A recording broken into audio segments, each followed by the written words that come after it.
अस्पताल केस का मुख्य आरोपी संजय रॉय जेल में बंद है। लेडी डॉक्टर के साथ पहले रेप और मर्डर मामले में उसे कोलकाता पुलिस ने गिरफ्तार किया था। हालांकि बाद में उसे सीबीआई को सौंप दिया गया था। सीबीआई ने उससे कई घंटे लंबी पूछताछ की थी।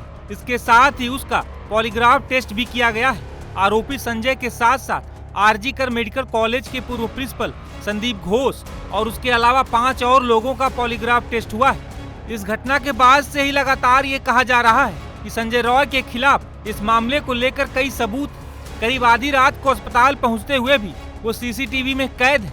हालांकि ट्रेनी डॉक्टर से रेप और मर्डर के आरोपी संजय रॉय की वकील कविता सरकार का कुछ और ही मानना है। मीडिया रिपोर्ट्स के मुताबिक संजय रॉय की वकील का कहना है कि संजय इस केस में कुछ छिपा रहा है। बता दें कि कोलकाता केस को लेकर कई तरह के दावे किए जाते रहे हैं। ऐसा भी दावा किया जाता रहा है कि इस घटना में संजय रॉय के साथ और भी कई लोग शामिल हैं। हालांकि इन दावों में कितनी सच्चाई है ये तो पूरी जांच के बाद ही साफ हो पाएगा। लेकिन इस भयावह घटना के बाद से बंगाल में बवाल मचा हुआ है। लोग सड़कों पर उतरकर न्याय की मांग कर रहे हैं। वहीं इस केस में क्राइम सीन पर छेड़छाड़ करने के आरोप भी लग रहे हैं। इस बीच कोलकाता पुलिस ने भी क्राइम सीन पर छेड़छाड़ को लेकर जवाब दिया है। मैम, सवाल ये है कि कितना एरिया है ये पूरे सेमिनार हॉल का और कितना एरिया आपने कॉर्डन ऑफ किया था?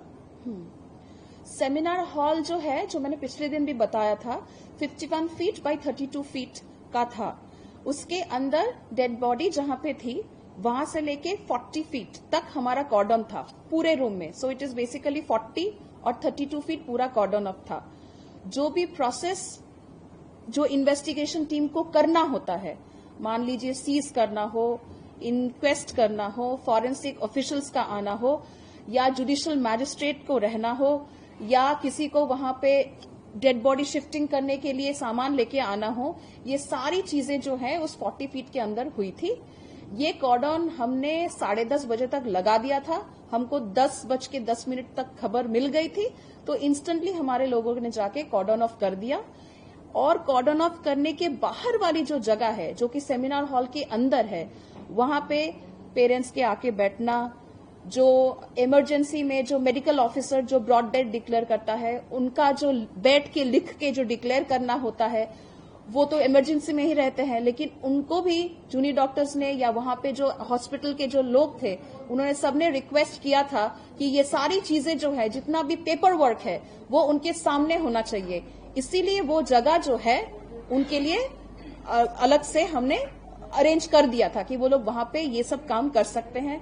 उन्होंने अपना जितना डिमांड था कि उनको क्या क्या चाहिए, वीडियोग्राफी चाहिए, या उनके पास जो है 3-4 डिमांड जो टाइम टू टाइम चेंज हुए, ये सारी चीजें जो है उस एरिया में हुई थी। मैम, जो कॉर्डन ऑफ एरिया नहीं था, इन्वेस्टिगेशन से पहले how was police so sure कि वो पीओ नहीं है या क्राइम वहां पे कमिट नहीं हुआ है, जो सेमिनार हॉल के अंदर का इलाका जो कॉर्डन ऑफ नहीं था? देखिए, इन्वेस्टिगेशन भी नहीं शुरू हुआ। देखिए, अगर हम लोग मान के चलते हैं कि कॉर्डन ऑफ, हम लोग बार बार इसी चीज पे फोकस कर रहे हैं, तो देखिए यहाँ पे 2 लेवल का कॉर्डन था। एक तो जहां पे हमको बॉडी मिली, उसके तुरंत ही बाद एकदम बॉडी के सामने वहां एक ऑलरेडी कर्टन हमने प्लेस कर दिया था। बिकॉज आप लोग समझ सकते हैं, ये एक डेड बॉडी की डिग्निटी की बात है, तो वहां पे एक लेवल का कॉर्डन था।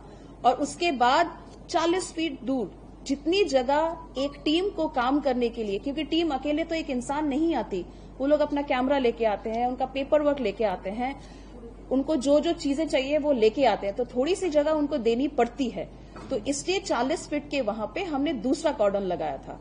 इस कॉर्डन ऑफ एरिया के बाहर भी पूरे फ्लोर में मान लीजिए काफी सारी चीजें थी जो हमने देखी। टेक्निकल एविडेंस जिसे बोलते हैं, उसको भी हमने बहुत अच्छे से देखा। एंड जब जब जो जो हमें मिला, हमने हमारे केस डायरी में रखा। एंड बाद में जब केस सीबीआई को गया, हमने ये सारी चीजें उनको दे दी। बता दें कि लेडी डॉक्टर के परिवार वालों ने भी ये कहा था कि जब उन्हें इस घटना की जानकारी दी गई थी तो ये बताया गया था कि उनकी बेटी ने आत्महत्या कर ली है। कोलकाता पुलिस ने इस मामले पर भी जवाब दिया है।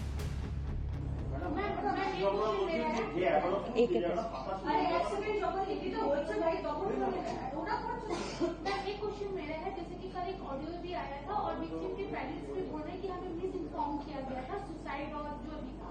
तो जब हॉस्पिटल ने पुलिस को कॉल किया था तो आप लोगों के पास में क्या इन्फॉर्मेशन मिली? देखिए, कुछ तो पुलिस डिपार्टमेंट में टेक्निकल टर्म होती है, जैसे हम पीओ बोलते हैं, अब तक तो आप लोग भी जान गए होंगे, पीओ यानी प्लेस ऑफ अकरेंस।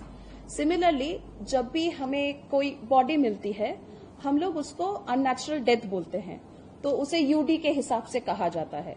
तो हमारे लिए हम लोग पहले कभी भी सुइसाइड, होमिसाइड ऐसे टर्म्स में बात नहीं करते पुलिस में, हम लोग इसको अननेचुरल डेथ ही बोलते हैं। ये जो सुइसाइड की जो बात चली है, आपने ऑडियो क्लिप कल सुना है, पुलिस की तरफ से कभी भी सुइसाइड नहीं बोला गया, हम लोग ने अननेचुरल डेथ। आपको क्या बताया था? हॉस्पिटल जैसे उन्होंने कॉल करके पेरेंट्स को बताया था कि आप जल्दी आ जाइए, फिर बाद में बोला कि सुसाइड है, तो वैसे पुलिस को भी तो कुछ न कुछ इन्फॉर्मेशन दिया गया। देखिए, पुलिस को ऐसे हॉस्पिटल की तरफ से बताया गया कि सुइसाइड হয়েছে, होमिसाइड হয়েছে, ऐसे नहीं। एक्टिव बॉडी पावा गया, इसी से जो है हमारी टीम ऊपर चली गई थी। उसके बाद से हम लोग उसे अननेचुरल डेथ की तरह ट्रीट कर रहे थे जब तक सारा पेपर वर्क नहीं हो गया। क्योंकि मैम यहीं से कंफ्यूजन आ रहा है कि कोलकाता पुलिस ने बताया कि हॉस्पिटल ने बताया और कोलकाता पुलिस के नाम पे रूमर्स आ रहे हैं कि उन्होंने बोला कि सुसाइड हुआ है। देखिए, जो ऑडियो क्लिप है, ऑटोमेटिकली ये है ना कि हॉस्पिटल ने आपको इन्फॉर्म किया, ठीक है टेक्निकल वर्ड्स होते हैं जो भी होते हैं, लेकिन आम भाषा में अगर बोले तो जिस तरह से पेरेंट्स को बताया गया कि सुसाइड हुआ था, मिस इन्फॉर्मेशन था, आपको भी तो कुछ उसी तरह का बताया गया होगा ना।